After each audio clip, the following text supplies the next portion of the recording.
पियाज रानी दे दना पियाज पहर दोनों पियाज रानी दे दना पियाज पहर काहे कहरेलू माना बानी तोहरे दीवाना काहे कहरेलू माना बानी तोहरे दीवाना सक करो न ऐसे तू हमारा मिजाज पर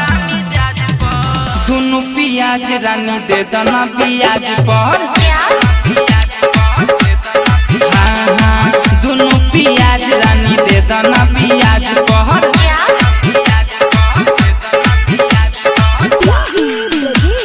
दे दना पियाज पर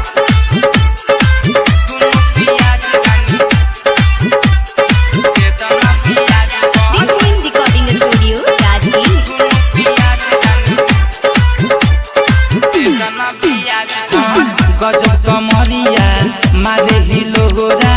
मन करेला तोहे सटली कोहरा गजब कमरिया मारे हिलोरा मन करेला तोहे सटली कोहरा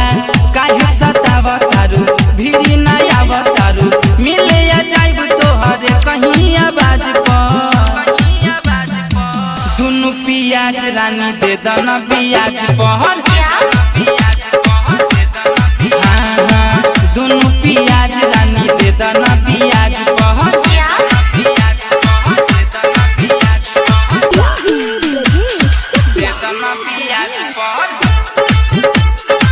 दोनों पियाज रानी दे दना पियाज पहर रिकॉर्डिंग स्टूडियो राजगीर कसल बदनिया चढ़ल जवानी देखे के मुहावा में आवता पहानी कसल बदनिया चढ़ल जवानी देखे के मुहावा में आवता पहानी कन खिचलावतारू जी छछनावतारू बरुल के मजा गोरी लेबे दयाज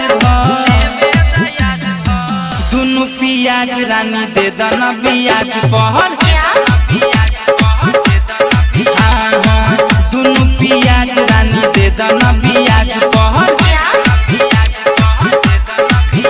काहे कहरेलू माना बानी तोहरे दीवाना काहे कहरेलू माना बानी तोहरे दीवाना सक करो न ऐसे तू हमारा मिजाज पर दोनों पियाज रानी दे दना पियाज पर दोनों पियाज रानी दे दना